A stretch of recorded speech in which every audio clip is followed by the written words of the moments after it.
Hello, Michael? Yep, this is Mike. Is it DJ? Yeah, this is DJ Ramo. How's it going, man? It's such a pleasure to talk to you. Oh, cool, man. Same here, bro. Dude. Where you at? I am in Ashland, Oregon. How about you? Where are you at? Lovely New Jersey, bro. Oh, sweet, man. Hey, I love it over there, man. My dad's from New Haven, so. Oh, no shit. Yeah. My dad owns 2 restaurants over there, so sometimes I'll go over there and visit him, and we'll do the whole circuit. Oh, nice, man, nice. So, Michael, before we start the interview, I want to tell you a little bit about myself. My name is DJ Ramo from the Metal Mixtape in Ashland, Oregon. Our goal is to support local bands, global bands. Doesn't matter if you have 100 likes, 1 million likes. We're here to support music because that's what it's all about. Oh, dude, that's real, bro. That's definitely stand up. Oh yeah, dude. No, I love music so much, dude. When I'm not doing radio, I'm promoting it or playing it. but you know what? Today is about you, man. When I told a lot of my musician friends and friends that I was going to be talking to you, everybody lost their mind because in the middle of the night, your videos are some of the clinic videos we watch when we're practicing our guitars. So it's just an honor to have you, man. Oh, dude, I appreciate it, man. That's good to hear, man. Always good to hear that stuff. Oh yeah, dude. Last night, dude, I was listening to War of the Worlds like front to back. I even got to the point where I couldn't write too much notes because I started writing notes about every song.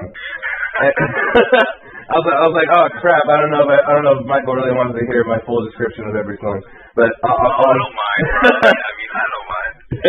Well, Michael, before we get into War of the Worlds Part 2, one of the things I like to do for my fans is that we like to dig deep with our artists.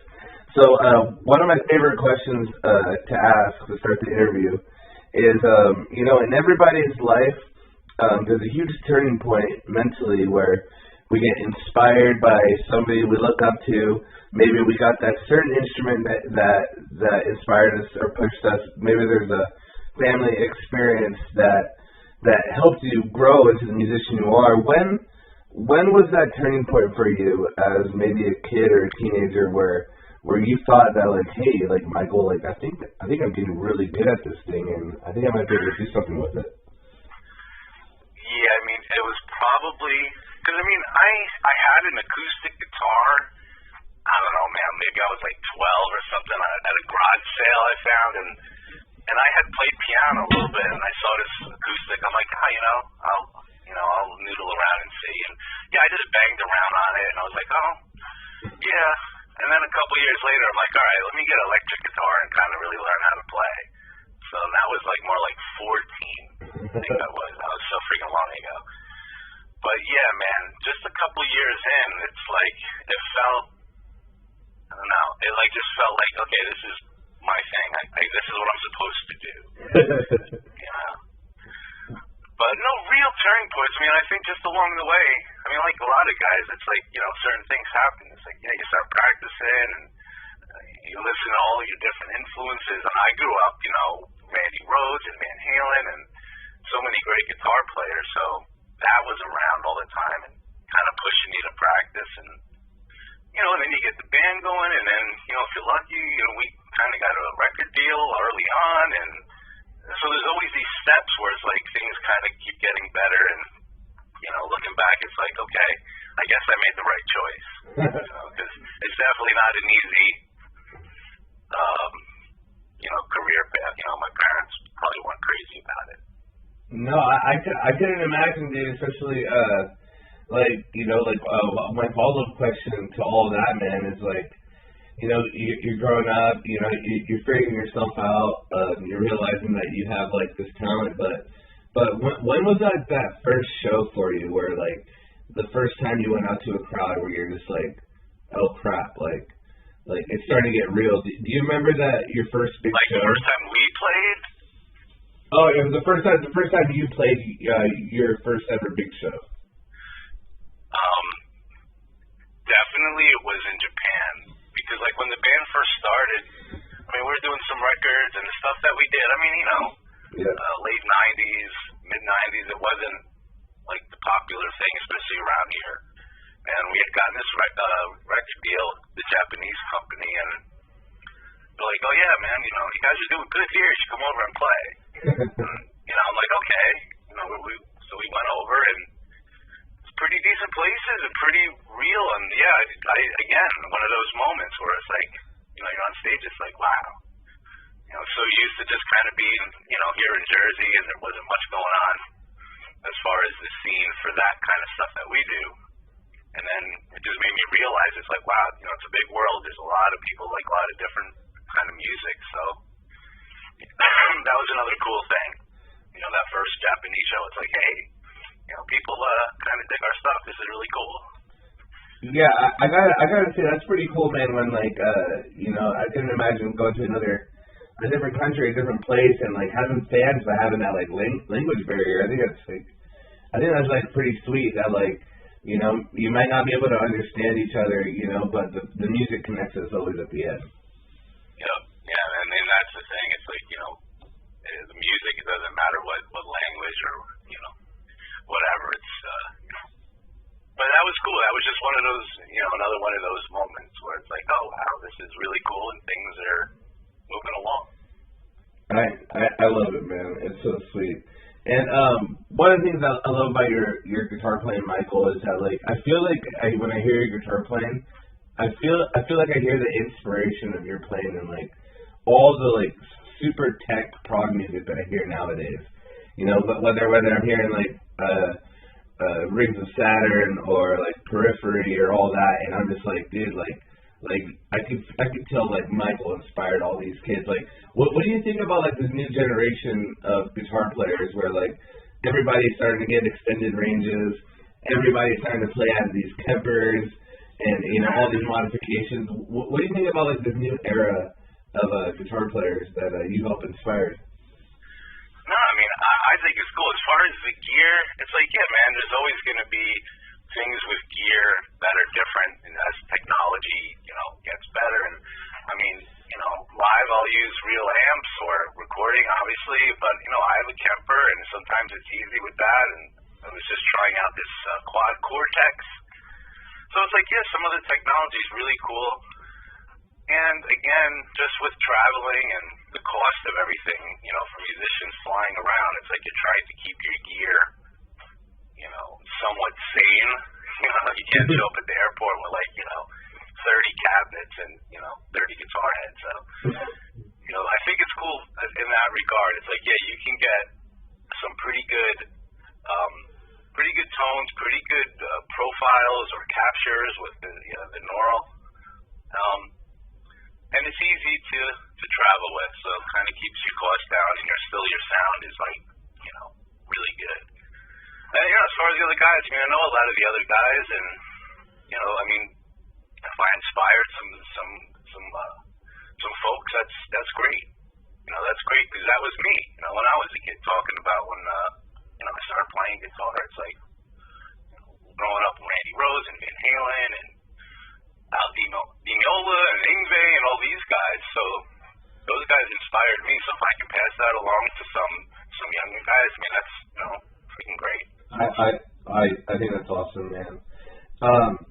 For the next question, man, this is more of like a me type of like a guitar player question. It's like, I see everything you're playing, and you play with like such technique, and I feel like you're not straining yourself a whole lot.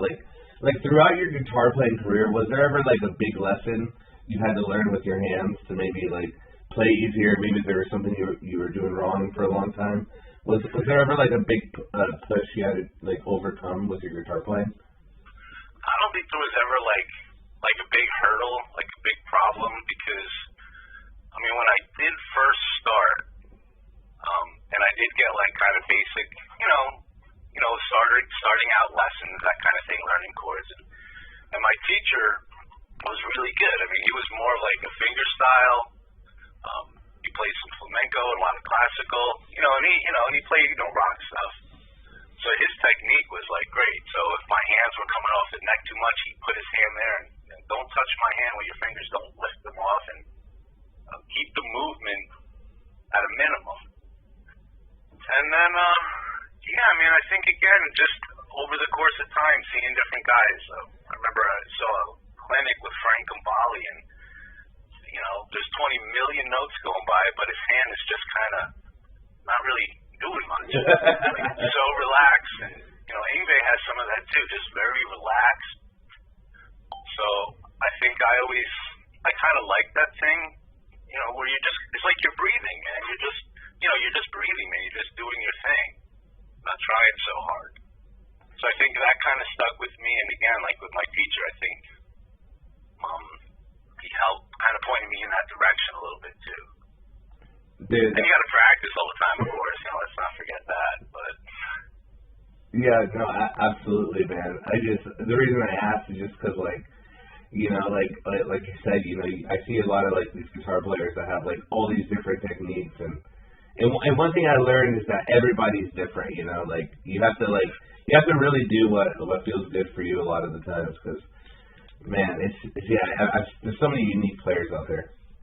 Yeah, and that's the thing, man. As long as so many of us guitar players have like a lot of the same influences, but I think the more different guys you have, and then you start building your own kind of licks and your own sound and your own identity, But I listen to all kinds of stuff. I listen to freaking Holdsworth or Metallica. I mean, just jazz, classical. Just try to take in as much as I could, and then start trying to make this stuff my own.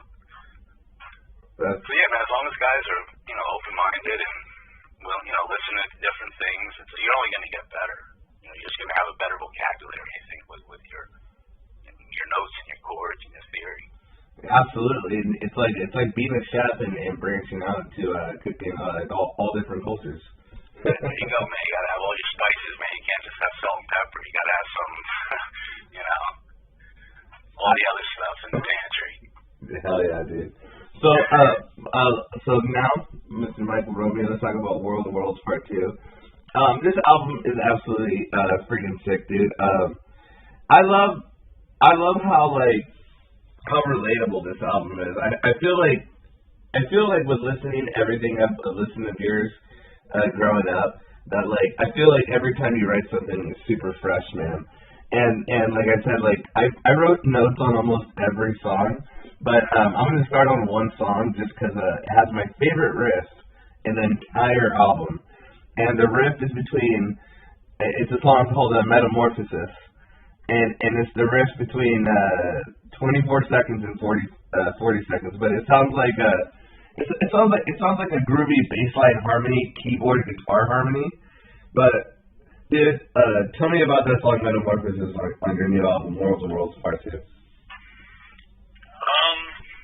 Yeah, I mean with every song, or whatever, or just working on a record in general, it's I'll try to at least think about the different kind of songs. It's like, I'm going to need an opener that's up-tempo and kind of rocking. And then, maybe you need a lighter song with some acoustic guitar and piano and then maybe something a little more progressive and maybe a little more melodic and some textures, with some different guitar sounds and synths and stuff. Metamorphosis is definitely one of those kind of things where, it's progressive and, I remember writing it kind of thinking about Rush a little bit. I mean, I was exactly. Huge Rush fan growing up, so I'm like, okay, so there's a little bit of the essence of that, going on. But again, it's like, I definitely was thinking of Rush and thinking of those kind of progressive bands, but still, trying to make it your own, trying to do your own thing with it. Yeah, it was definitely sick, man, because starting off the album with Divide and Conquer has this epic, this huge, just big melodic, massive shred song, but then you have Destroyer, which is just straight kicks your teeth out of your mouth, dude. This goes brutal, and the diverseness of this album just blew my mind because Rapid Metamorphosis, you have this huge, massive orchestration again. And then you have songs like Hybrid that have has one of the nastiest breakdowns on this album. Hybrid has. Right. And it sounds so fucking sick. It sounds like, dude, a lot of times when I listen to albums, I feel like a lot of times it's hard to really put the album together. And with this album, man, I felt like it really complemented each other. For a fan that has never heard your stuff, Mr. Michael, If there was a song on this album that you would recommend to them to capture this album, what song would that be? I don't know. I mean, it depends. If it's just like, you know, a guy who likes rock stuff or just heavy stuff, yeah, maybe Divide and Conquer. Like, you know, it's got a good riff, it's up tempo, has a good melody on the chorus, that kind of thing. But, you know, maybe someone likes something a little heavier and, you know, some 7-string stuff like Destroyer, and that's a little bit more, you know, it's a little more nasty. Or, you know, it could even be, I don't know, man. Or like Metamorphosis, like you said, where it's a little more progressive, it's a little more melodic. It's hard for me to be like, oh yeah, man, this one song is because they're different. And I mean, and they're different just because, like we were saying, it's like, yeah, once I start, it's like, okay, I kind of need a song like this and another one that would complement this, and kind of mapping it out. Yeah, no, absolutely, man. Like I said, every song on this, like there's so much diverseness on this album that, like, I think for any fan that likes metal, this is definitely a record to pick up. But one of the things I love asking too, man, is like when you're writing these songs, like especially like forgive me if I don't pronounce this right. It's Machinima. Machinima. Yeah, Machinima.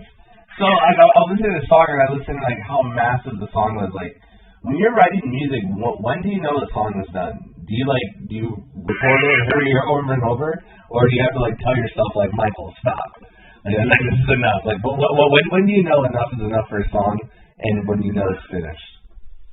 Yeah, it's kind of tough. I mean, sometimes you just know. Sometimes you just know. It's like, you know, you listen back and it's like, okay, yeah, man, this feels solid all around, and there's no, you know, there's no problems with it, and everything seems to flow.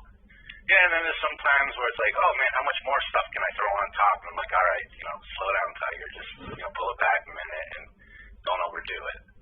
But the thing with the solo record, it's okay if I overdo it a little bit. You know, it's okay if there's an orchestra and 10 synth tracks and 10 guitar tracks. It doesn't matter. It's just.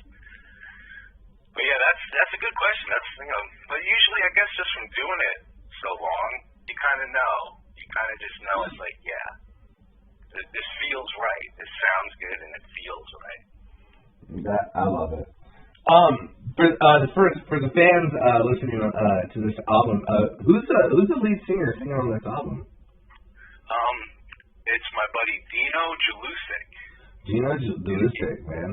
How did you know he was the right guy for your solo album? Well, I knew with this one because part one is a different guy. There's another friend of mine, local guy, my buddy Rick. And then with this one, I wanted to do something different. I'm like, oh yeah, let me try, you know, maybe a different singer. And I was looking around in the beginning, and I wasn't sure. And you know, I know a bunch of guys. And I was actually on the phone with Simone Malaroni, who, you know, his studio, he does, you know, the mixing and mastering, helps me out, you know, tremendously with these things. And he's like, oh, you know, I could call my buddy Dino, and he would be perfect. And I mean, I had heard of Dino before. Yeah. You know, he's a European guy. You know, so we got in touch, and he started sending me some stuff back and forth, and I was like, yeah, dude, it's freaking perfect, man, fantastic. So, I mean, it worked out really good. I think he did a great job. That's awesome, man. That's cool that, like, you know, you have that circle where, like, you're able to find, like, these certain talents to fit in perfectly with everything. And one of my biggest questions on this album, because, like, you know, I want to ask about how this was created. You know, you have, like, I feel like you have, like, 3 big orchestrations. Like, you have your introduction, you have Mothership, and then you have Brave New World. No, Brave New World, and then, yeah, so those 3 songs, like, Haunted, right? It's the other one. Yeah, Haunted's the other one. So when you're creating these in the album, like, is this something you help orchestrate, like, sit down with somebody else, or is this something you did all yourself? Oh, no, that's all me, bro. Dude, that's fucking sweet, dude. How'd you learn how to do that? I've been studying orchestration since I was a kid, or, you know, pretty early on, and I was always about classical music and always about instrumentation, proper orchestration, and all that, and you know, I love all the, you know, big Star Wars and all of these big movies, John Williams music all over the place, and definitely spent a lot of time studying it and understanding it. So again, it's like, okay, this is just a kind of cool little thing I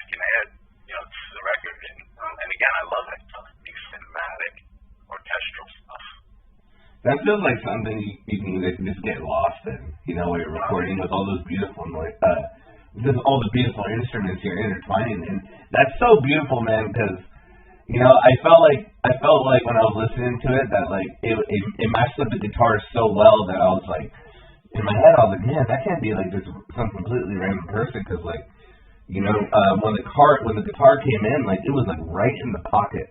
So I think it's pretty fantastic that you did that. No, that's all me, man. Just sitting in front of the computer, you know, it takes a hell of a lot of time. It definitely does to at least get it, you know, convincing where it sounds real enough.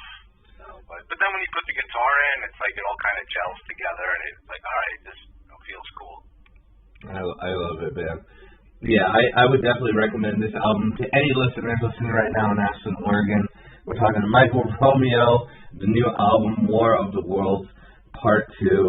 This album is fantastic, man, like I was saying. It's just an absolute shred fest.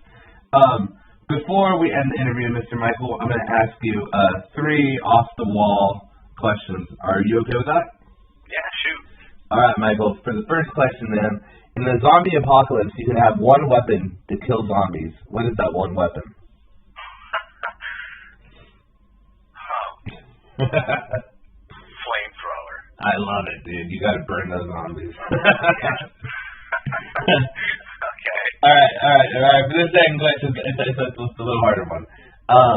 If you could choose your death, but it had to be by somebody in a horror movie, who would you choose? If I could choose my what? If you could choose your death.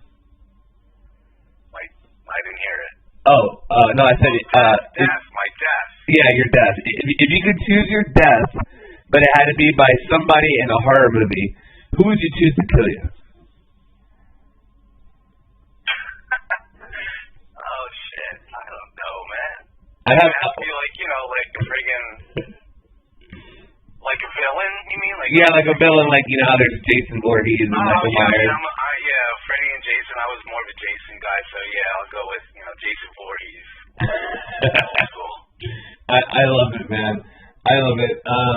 What is there a band in the 80s or 90s that you feel like should have got more recognition from, like, while they were playing in the same era of like their peers and stuff? Is there a band that you think is really great that you maybe think should have got more attention? Oh man, I'm thinking back.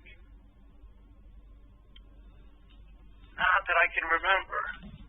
Yeah, I mean, and most of the stuff I listened to, and that was kind of around, I mean, all the bands, I mean, they all did well. So it's like if you heard of a band, they were usually doing well. I can't really think, man. That's the only band I can think of. That's a weird question, man. You're good on that one. Yeah, that's a little wacky. All right, this was a dead and easy one. If you could play guitar for any band in any era, dead or alive, for one set that isn't any of your bands, what band would that be? Oh my God.